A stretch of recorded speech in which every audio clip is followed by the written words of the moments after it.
What if I told you that there's a way to live long and die short? What inspires someone to undertake this mission, and how does it transform the way we provide care? My guest today, Charles de Vilmorin, co-founder of Linked Senior, an organization dedicated to changing the experience of aging. Linked Senior supports person-centered care through life enrichment and dementia engagement using a simple technology and non-drug therapy. Today, I have the privilege of sitting down with Charles. He is not only the co-founder of Linked Senior, but is also a relentless advocate for improving the lives of older adults. With a personal connection to the challenges of dementia and a desire to make a positive impact, he's dedicated himself to changing the experience of aging and ensuring that every older adult in senior living finds purpose and joy. Today, we talk about the concept of live long, die short. We also touch on the vital role of agency and support in senior living,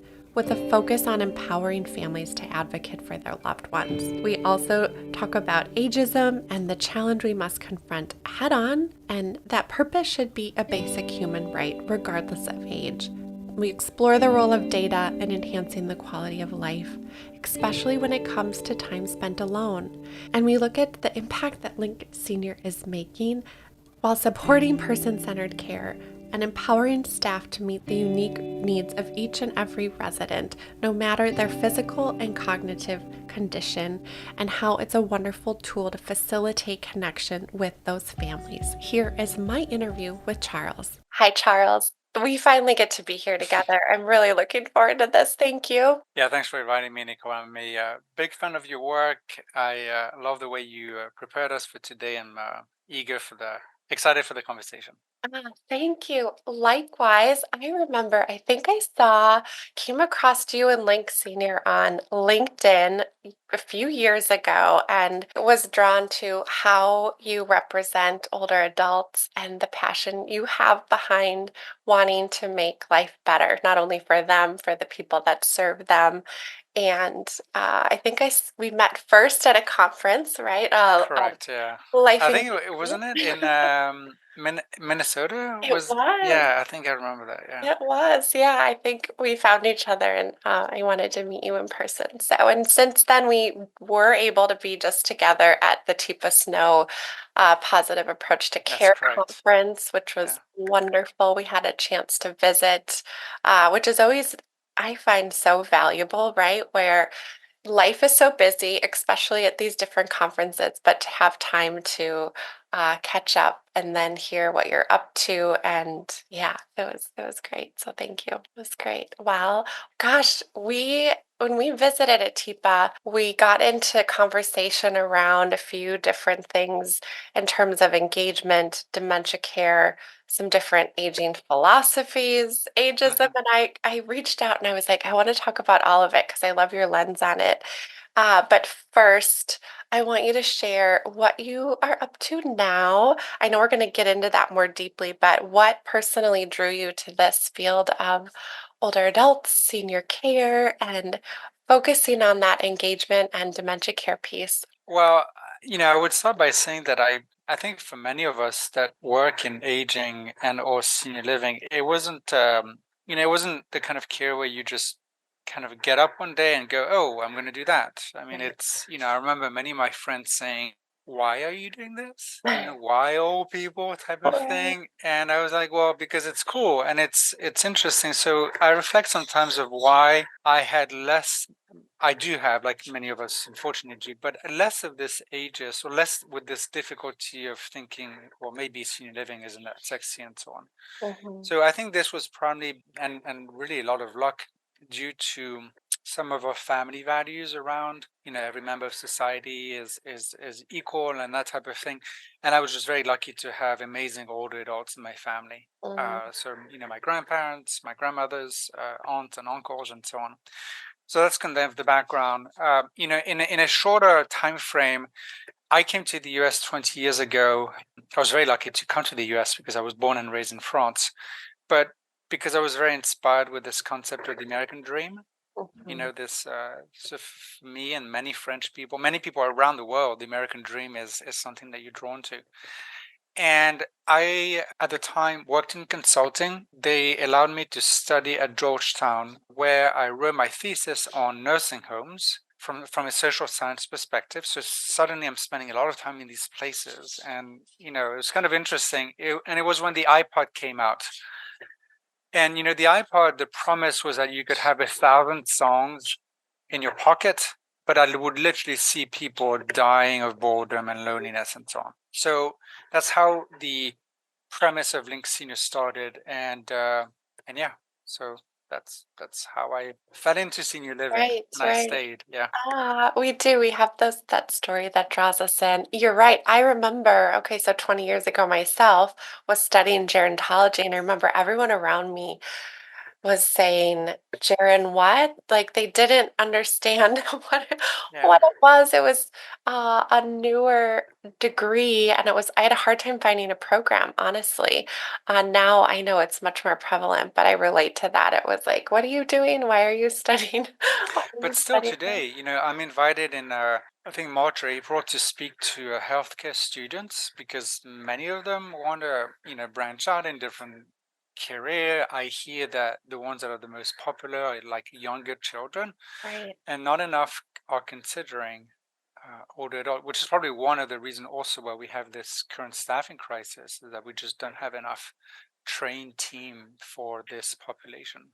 Yeah, I agree. Spreading the word. Anytime we can talk to that younger population about the work and letting them know what's available, and also all of the different components of that. I think when I started, I really, okay, you think of nursing, I thought of gerontology, but understanding all of the many different ways that there can be involvement in supporting those older adults. Yeah. Yeah, yeah. Okay, so question just out of curiosity, when you came and you worked in nursing homes here in the US, is there similar settings like that in France? Do they call them nursing homes? What what's that like? Yeah, well, so I was going to make a bad joke saying that we have old people also.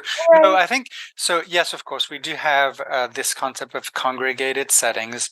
Mm, We do have the typical nursing home, old building that looks too much like a hospital, and so you do end up with the same dynamic that we're looking to change, which is a lack of person-directed living, right? A right. lack of and so that definitely exists. Now, I think, and just also, Nicole, I'm not a big expert because I haven't lived in France for 20 years, but I do speak to people. I think the biggest difference in you know France and the US is that families tend to care longer for their family members.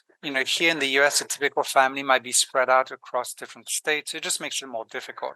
In Right. France, you have less of that. So, like here in the US, we have a nursing home, then we might have an assisted living before, independent living, active aging is a great segment. You have less choice in France. So I was talking to somebody the other day who was telling me that you have roughly 6,000 nursing homes typical, and then Mm, 600 only kind of assisted living like. right. Whereas, here in the US, it's kind of the opposite. There's 16,000 nursing homes and more than 30,000 assisted living. Wow. Wow. That, Um, yeah. and sorry, one last big difference is also the fact that, without getting into the politics of it, but, because it's France, government is much more involved for everything. Right. Yeah. I can see that. When we were visiting in our conversation, one of the topics that we talked about was related around the concept of live long and die short, as out of a book that you had shared with me that you had read, and just that there was this inspiration to kind of explore that idea and kind of adopt that in a way. What can you share with us about that and kind of the two different trajectories with that philosophy of what is that to live that way and Yeah. then not? Yeah, Yeah. yeah, sure. So thanks for. So I'm referring to specifically to a book called "Live Long, Die Short" from Dr. Robert Landry. But the concept we kind of all know it, and the reason why I'm so attached to it is that through Link Senior, I became a certified activity director to understand what the teams do. But essentially, I'll explain later why that connects there. Well, actually, probably makes sense. But the point of the book is to say that the MacArthur Foundation did a lot of research and trying to understand, because most of us human beings in developed countries, we grow to the age of 23 years old on average, where we hit this idea of 100% functioning levels, right? Cognitively, physically, and so on and so on.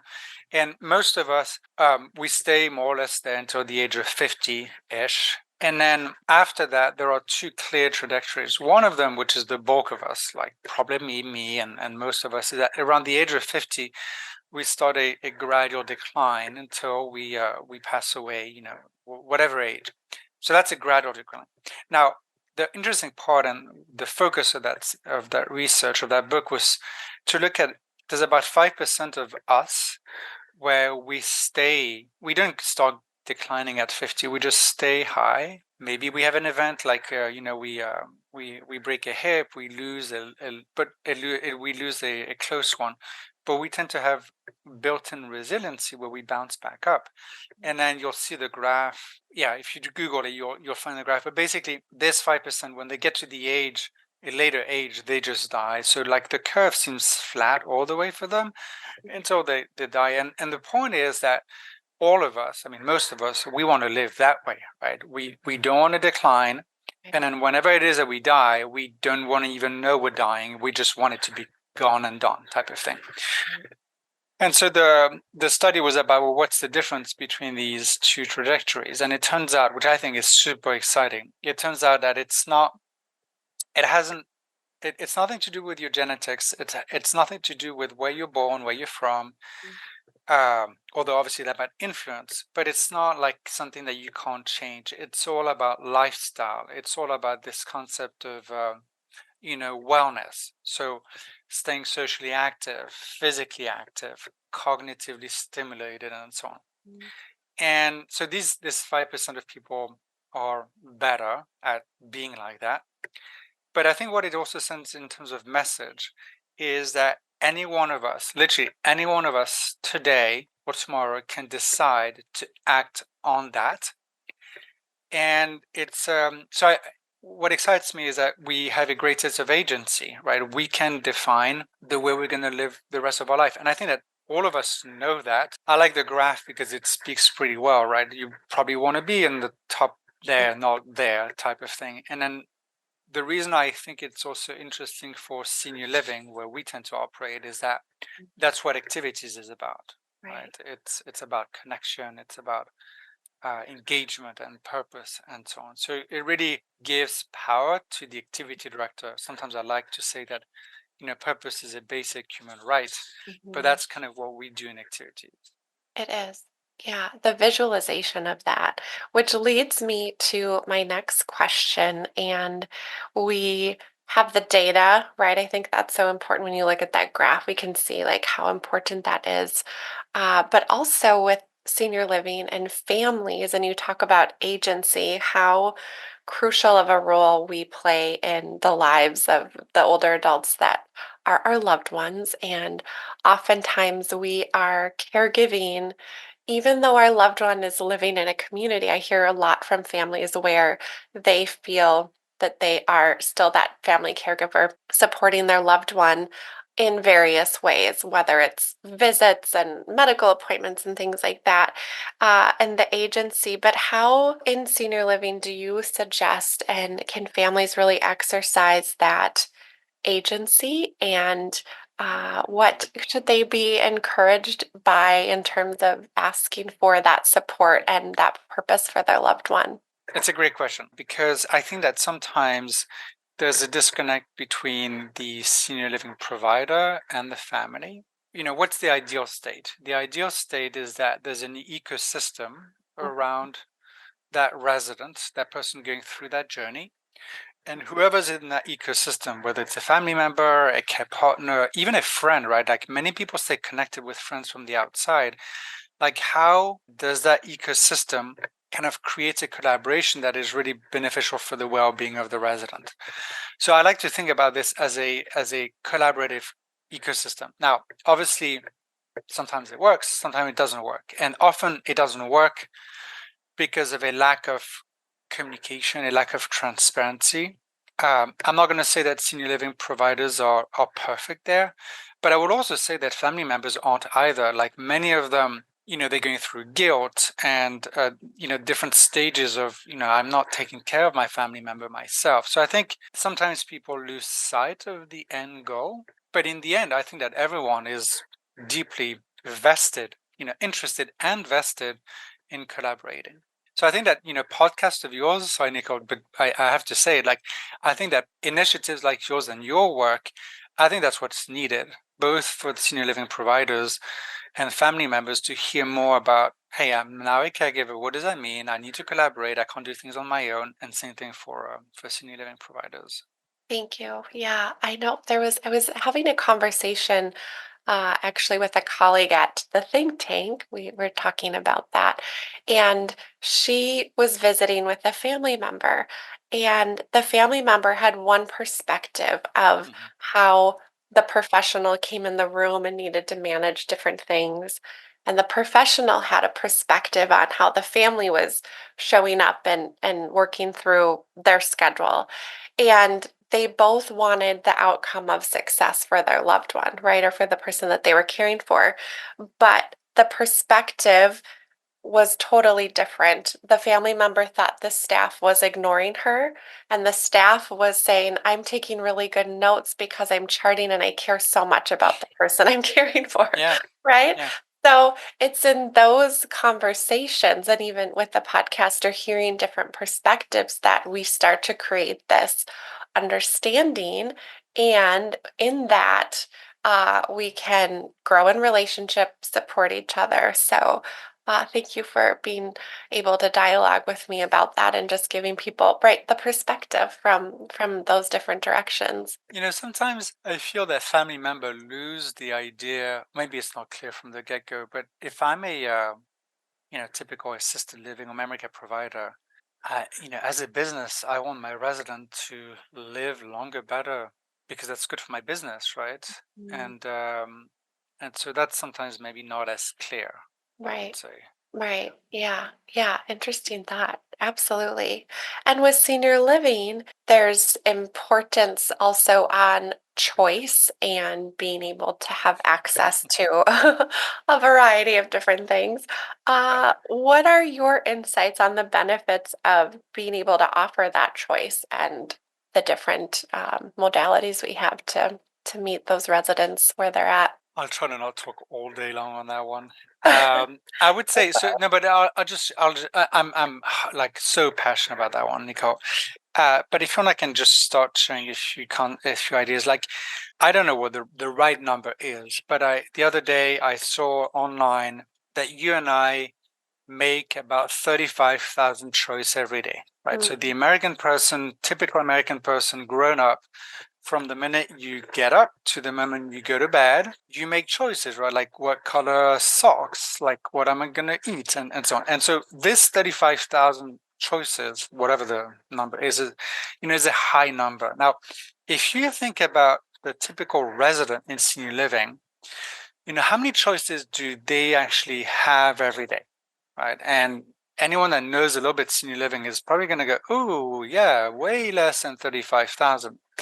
And I think the interesting question becomes also, how many choices does the community allow them to make? So granted, they may not be able to do as many as I can because of different reasons, but then as an industry, unfortunately, we put limits, mm, okay?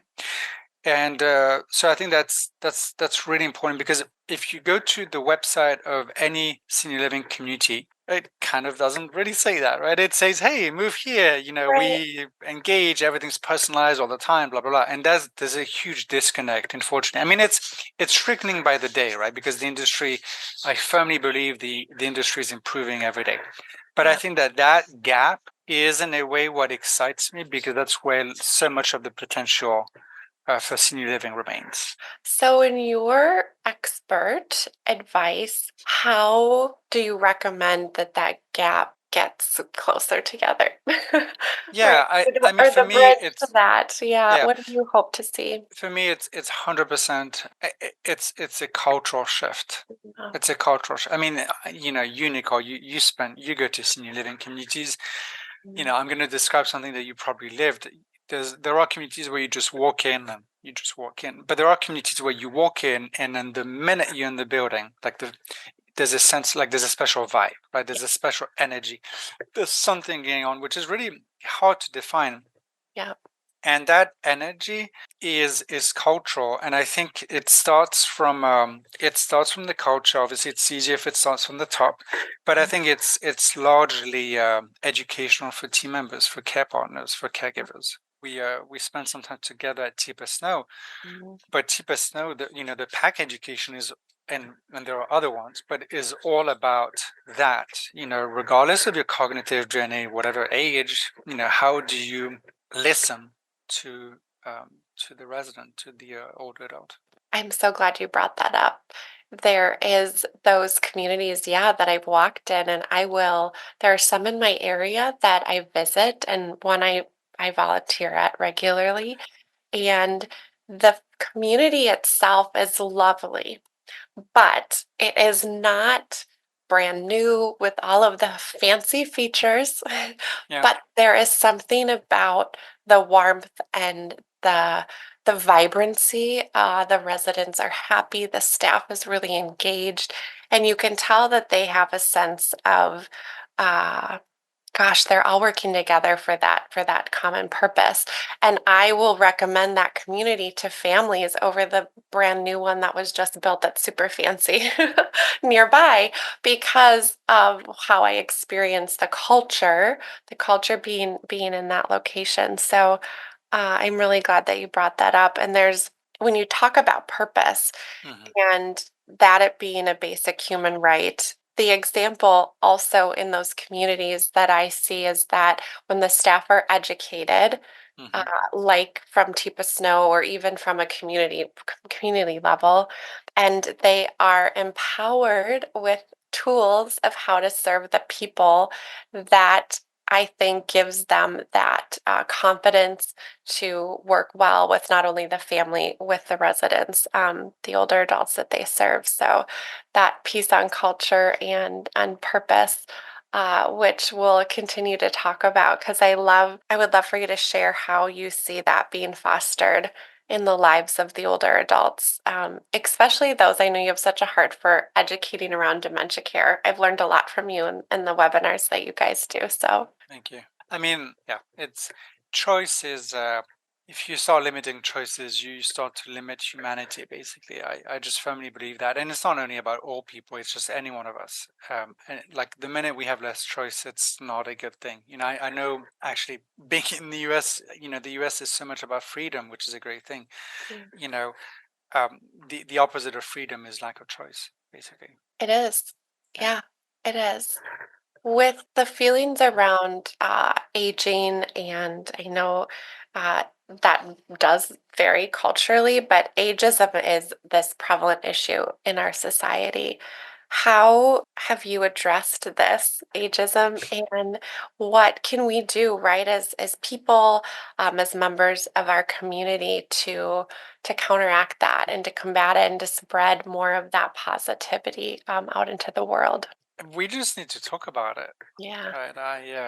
I'm amazed by what we go by, Nicole. When you think about it, ageism, which is, basically segregation based on age, the Mhm. idea that I can make a comment saying, oh, with your age, you can still do that. Oh, it's surprising that you're still able to, these kind of things, then I'm guilty of them. Yeah, or the, "Oh, you look so good for your age." Yeah, or Right? like oh, I have my senior moment. I mean, all Yeah, of these little verb. I mean, yeah, I'm sure you hear them. I hear them all right, the time, and sometimes, unfortunately, even from my mouth. right.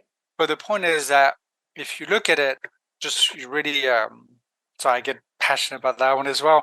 But it's really the only segregation that I can't say something because you're a woman or I'm a man. I can't. Like literally, you're gonna tell me shut up, Yeah, and rightfully so. yeah. I can't talk about race or ethnicity or any of that without being slapped. But age, for some odd reason, we still allow that. Isn't that And something? I'm a big fan of Ashton Applewhite. She obviously talks a lot about that, but she says that we're about 20 to 30 years behind the women right movement. Interesting. And now the cool thing and the exciting thing is that just because of the demographic change, it's going to change quickly. But still, we're late, and we have a lot of work to do. Yeah, we do. Gosh, that is so, it's true when you say that out loud that we still make comments about age and it's accepted, but we are so behind because all of those other things.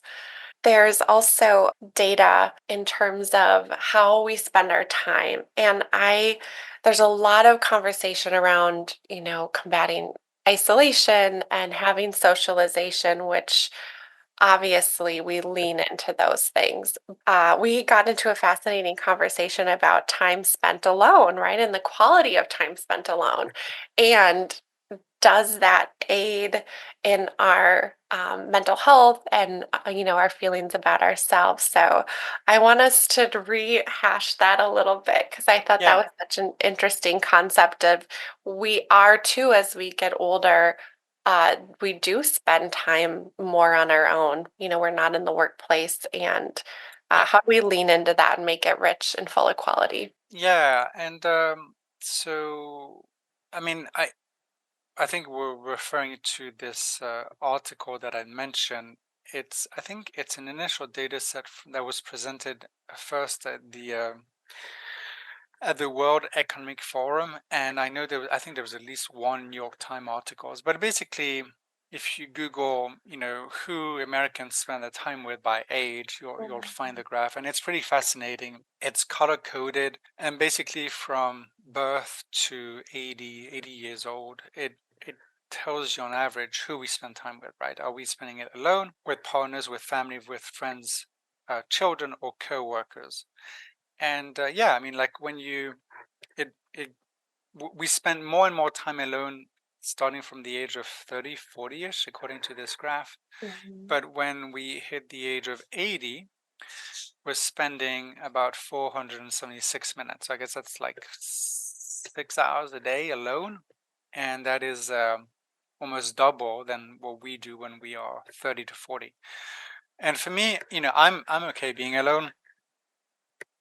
But I think where this is so important, especially when aging, especially with senior living, is that we've all seen firsthand. I mean, I think the world has had this lesson about the negative aspect of social isolation, right, with COVID and so on. Like all of us has gone through some aspect of that.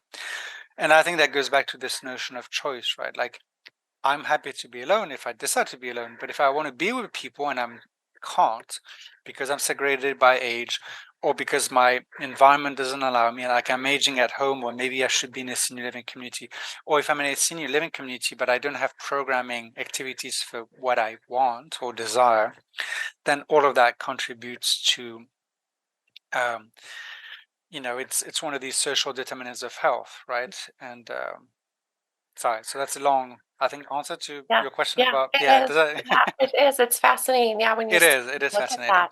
Yeah. Yeah, there is the work that you're doing, which is important. Linked Senior, Hmm. tell us what the platform is and how you are serving people independently, in groups, families. I would love Hmm. for you to share what you're up to. Yeah. So, Link Senior, so that's the company that I co-founded. I'm the CEO and co-founder. We're based in Washington, D.C., and we're fortunate. We touch the lives of 50,000 residents in the U.S., across the U.S. and Canada. It's incredible. Yeah, I mean, every day I'm like, wow, that happened, and it's happening, and Amazing. it's growing, and it's exciting. But essentially, I mean, our work is, there's different ways of explaining it. But going back to the website of a senior living community, there is this promise of person-directed, of choice, of personal engagement, Mhm.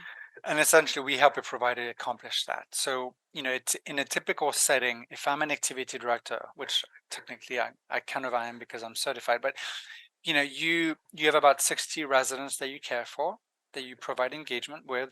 But the problem is that you don't know much about the residents, because if you have a life story, it's on paper. And Mm. then if you have it on paper, it's really hard to plan programs. So who's Nicole? What does Nicole like? Who's Charles? What does Charles like? And then one of my big pet peeve or like soapbox is this notion that many senior living providers aren't tracking attendance, not recording who goes to what. And it's not about copying people all around. It's quite the opposite. It's just making sure that everybody's engaged. Right.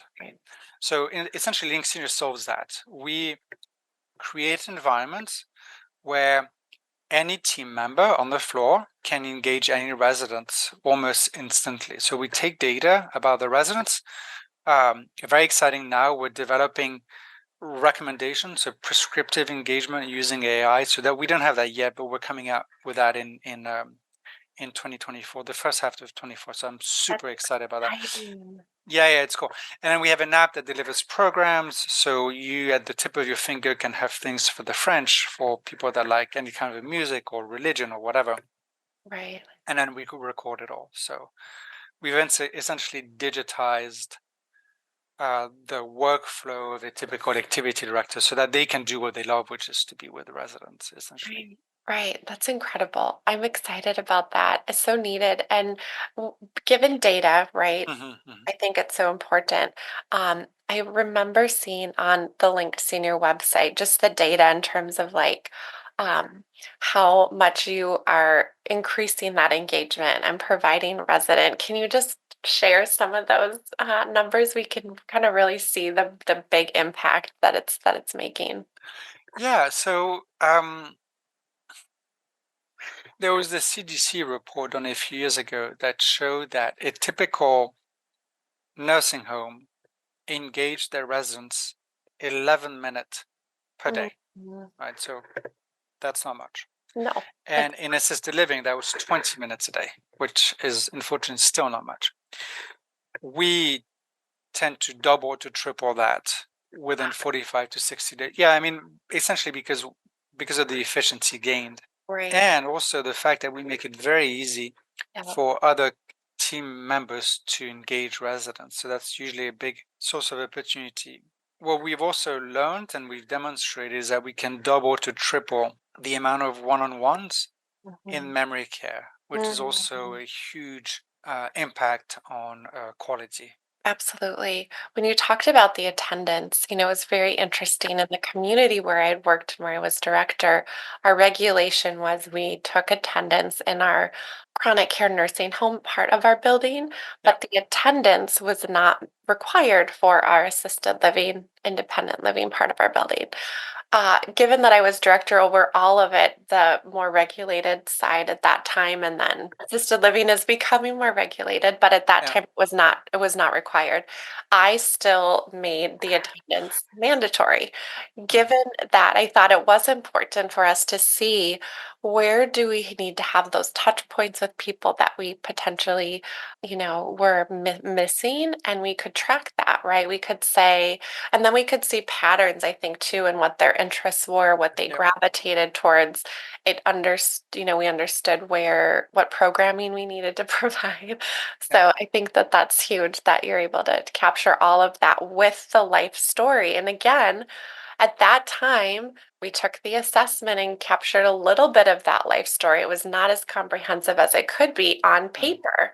While no one else had access to that life story easily to be able to pull that up. And as we know, a lot of the different positions in the communities can be transient, and there's different shifts. There's 3 different shifts of people. And so how do we have access to that? So I think it's so important that you're able to do that. It's a big deal. Yeah, I think that, regardless of Link Senior, regardless of whoever Mhm. an organization tends to partner, I think, like I said, the end goal is how do you make it that any person on the floor can engage any resident? And, to be honest, I mean, to be fair, like we don't do the work, we're just a tool. But in addition to these tools, you have training, like, again, referring back to T-Personal because we met there. But again, there's a lot of different dementia focused training, which is focused on that type of thing. And then there's culture. But ultimately, it is about that model where the engagement is done by anyone. That's really important. That's the future. That's really what I believe to be the future. I agree. I agree. There's also the piece in what we're talking about in our industry is that preventative wellness, right? If Yeah. we're able to put things in place ahead of time and have our residents live with us longer or even older adults at home, how do you see that playing out, not only with the work that you're doing, but yeah, just the importance of implementing that too? I mean, preventative for me, in an ideal world, you have implementation of models around, like, for example, social determinants of health and so on, but without getting too complex. Mhm. An activity director, or I mean, 99% of them, they show up at work and they live for one thing, which is to be with the residents and to engage them. And that by default, when done medium or well or amazingly well, is preventative wellness, because it's catering to the different preferences of the residents, to their happiness, to their purpose, and so on and so on. And it goes back to what you and I were discussing Right. initially with this idea of live long, die short. A component of what you're up to is a large education piece. And Mm. I have thanked you in the past, I think many times, because I have a certification as well as an activity director certified through NCAP. And I've maintained that certification for, gosh, going on probably, I don't know, 15, 14 years. But Congratulations. thank you. Yeah. Thank you. And you've been a huge piece of that education. And so, first, my question is specifically around dementia care practices and seeing Mhm. that evolve over time. You've really been involved in the education initiatives. Uh, Tell us more about what was the impetus of you really saying we want to educate and we really want to highlight a lot of different topics, but I know that you're really passionate about the dementia education piece. And then I want to get more into the education side too. So with Link Senior, years ago, probably I think 6 or 7 years ago, we had clients of ours that started saying, we are having a hard time keeping up with CUs like you.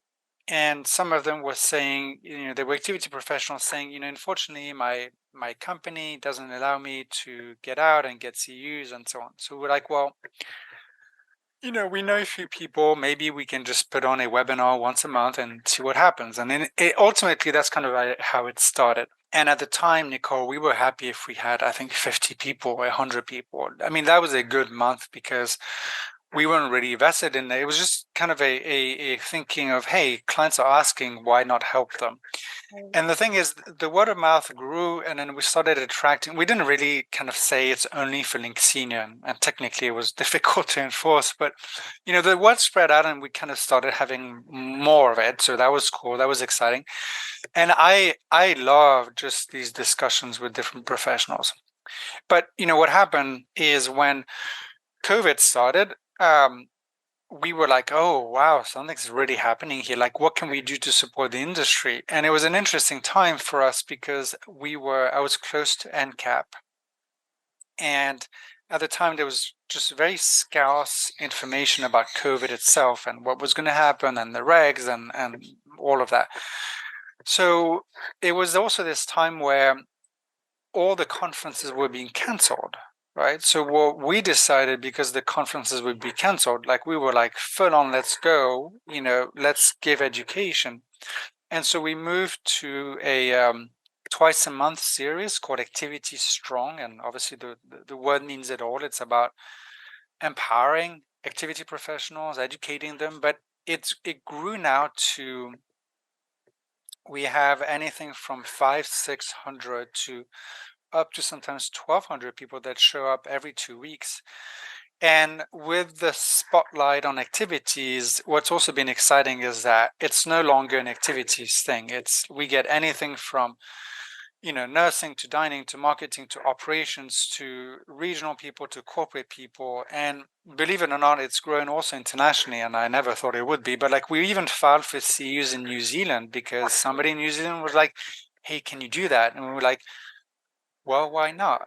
Yeah. So that's one of my proudest moments of Link Senior, is when things were canceling and shutting down, Mhm. we just went all in. And one of my person I respect so much, Penny Cook, who used to be with the Pioneer Network, and CFI, she once told me, Charles, you just and I think we were lucky, but we hit this chord where activity directors were just the unsung heroes of the industry, right? For me, it's the most important part of senior living, but it's unfortunately the less seen, the less respected, the less. So sorry, that's a long answer to your question, but essentially, yeah, that's activity strong and it's a blast and everybody's invited, and I think it's an amazing and essential conversation for our industry. Right, I agree. It's really anyone in the senior, even aging services. Yeah, There were a lot of topics where I even thought family caregivers would be interested and could be supported in that. So yeah. I know that it is a wonderful asset to our community. So I'm so appreciative because I've absolutely been educated throughout the years when you look at all my CEUs. So thank you. Thank Glad to help. thank you. Yeah. Yes, yes. And two, when you were sharing about that, I remember you were also having the activity directors and ideas on how they connect with families, right? I think there was a lot of COVID about how do we connect with their loved ones and have the residents and make that interaction special as we're Yeah. putting all these constraints up. So I know that that was a big help at that time, which leads me to my next question. And how do you feel that Linked Senior, the platform, kind of your movement is really looking at supporting family caregivers on their journey? And are there any unique resources that you have that can support them, or even, I guess, maybe encourage families to, right? We talked about the agency piece to ask for purpose and engagement for their loved one in those communities. Yeah. Yeah. I mean, to be clear, right, Link Senior, we provide services to senior living providers. So we don't, I'll be candid, Yep. we don't interact much with a family member. But here's what I've heard quite a few times before is that family members gain from the education we provide, yes, because in the end, I think that unfortunately, many family caregivers or family members, they enter a community and think of it as they're walking through like a Hilton or sometimes the hospital, but for them they're not thinking, how should I say it, there's just a unfortunately lack of education of what senior living is about. Right. So for that we help because we also provide education. I would say that for a client of ours, many of them have family members that use Link Senior to make their visit more successful because it can be used by the family members, whether it's the grown old adult or even the kids. And then I would say also that it is in our mind in the future to also provide at home services with Link Senior. So Yeah. yeah. Yeah, that's exciting.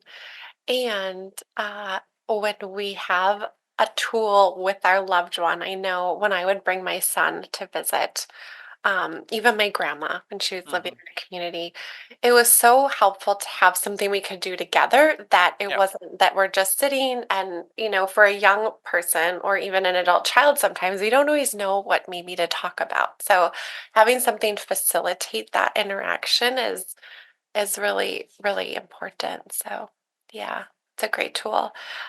Your organization has initiated various campaigns, and to highlight those, tell us more about the Old People Are Cool. I have a sticker, and I've had people stop me and be like, "Where can I get one?" Luckily, you gave me a couple extra. Yeah. And obviously, the Activity Strong platform. So, how are they contributing to your mission? Tell us more Yeah. about those.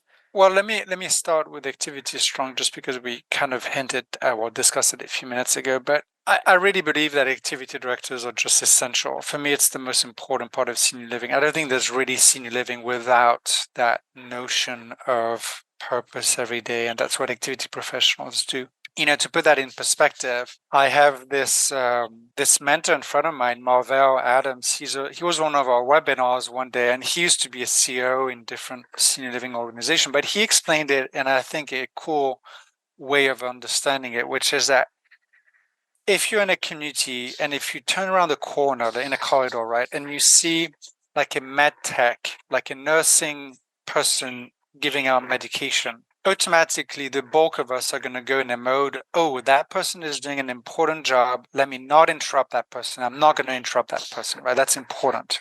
Mm. And say I turn around the next corner and I see an activity professional doing something that they do, like in activities, like, I don't know, trivia or whatever. I mean, my mode is, oh, that's not important work. I can interrupt that person, no problem. And so that's a disconnect I think the industry is unfortunately still going through. And I'm not saying that medtechs aren't important. I just think that there's so much potential in elevating activities. And so that's what Activity Strong is about. That's what it is about. Um, and it's also a lot of fun for us. Yeah, yeah. So sorry, I went on a long description, but No, but I, as I you think I think that's the future again. And yeah. then old people are cool. The long story short is that I saw that graffitied on a university wall as I Mm. was visiting a doctor in rec therapy one day, and I'm driving back home and I'm thinking, oh, I saw something cool today, and I decided to print it on stickers and I gave it out at conferences and people were literally kind of pulling my arm away. And so we decided to grow something from there. And I think that at its heart, it's about having a conversation about age. I think sometimes people want to get away from the word old. They want to say things like elderly or older adult. And I've come to think that I don't really believe in that. I think that unfortunately we've grown as a society, we've grown a deficiency in the word old, right? There's something not great, not cool and old. And I think the whole idea is to reclaim that world because I do believe that aging and old are beautiful worlds. And to give you an idea, besides the stickers, if you go to the website for this thing, it's oldpeopleare.cool. You'll find t-shirts and stuff and different swag. We give all the profits to the Alzheimer Association. But my kids, I have 4 kids, they have old people called t-shirts. Love it. And when they're in the store, they get questioned. Like they really like people stop them and say, Oh, I'm "What's sure. that about?" And I think that's the fundamental part of that campaign is just, like I said initially when we talk about ageism, it's just we just need to talk about it and things will flow. Yeah, have the conversation. Well, good. And Exactly. we'll put your website and those links in our episode description so people can go Sure. click on it, be directed, and start sharing about that and having the conversation. So it'll be good. This has been fun. I love that we've covered some different things and Yeah. I always enjoy our visits. I appreciate how much you care, how much you provide that education, and I'm really excited. It sounds like you've got some really cool initiatives coming out in the next year and in the future, and we will be here for it. So thank you so much. Yeah. Anytime, Nicole. Can I say one last thing about Absolutely. dementia? Yeah. Yeah. No, sorry, because as I was preparing for this, I was thinking, I've been thinking about that for some time recently, and I'd like, in short, one thing that I'm really passionate about now and is just dementia care, like you mentioned. But to give some perspective, 30 years ago, we used to physically restrain people. Yeah. Like you were attached to a wall the minute you exhibited wandering or aggressive behaviors, and obviously we can't do that, not too much anymore of that. Now we unfortunately still somewhat chemically restrain people, and hopefully there's a big emphasis to reduce that chemical, like the antipsychotics. But I'm more and more, while growing, excited about the conversation around what we do as buildings. I mean, Mhm. we do get away by locking people, Mhm. and you could think it's crazy that we're Right. locking people down, essentially. Yeah. I mean, it's true. And Yeah. then the bias around dementia, like for example, if I told you I had dementia Mhm. now, Mhm. you, I mean, I'm, if you, sorry, the other round, if you told me you had dementia, unfortunately, I'm probably going to have some kind of bias around that. Right. So Yes. I've grown more and more passionate about that also narrative around freeing people with dementia. Yeah. Mm. Sorry, Yeah. that was the last thing I wanted to say. Thank you. No, it's important. It's important. I know it is. I wonder if that will in the future be something we look at is what are the other quote unquote restraints that we are putting in place that are no Yeah, longer no exactly. longer acceptable. Yeah. Well, thanks for allowing me to say that. Oh, good. No, I'm so Yeah. glad. I'm so glad. Well, this has been really great, and I can't wait for this release to share it with everyone. So I appreciate you and your time and what you're doing, and really being a recreation director and activity director in my career. You are one of the first people that has highlighted and elevated this profession in ways that haven't been done before. So gratitude for you in that. Appreciate. Just to be Thank clear, I'm not the only one. There are amazing organizations that do it There as are, well. there Yeah, are, yeah, like Activity Connection does a great job. yeah, NAP does a great job. yeah, NCAP does a great job. But thank yeah. you. I Yeah, absolutely. The eat it up. collective. And I think that when you have an audience, and I think what's important is that when you have a platform, Yeah, you can use that platform for good. And we're all connected to those different organizations, but with the audience and with the impact, right? When you said, how many recreation directors, 50,000 or communities. And so that really is, that's a big deal to have the platform and then use it for good. So thank you. yeah. Thank you so much, Nicole. Yeah. Thanks for having me. As always, enjoy our conversation, and I love your work. I think it's also really, really important. So thank you for doing it. Thank you for listening today. If you enjoyed our episode, please subscribe and give us 5 stars. In all honesty, we'd love to hear from you. Thank you so much for listening to our episode.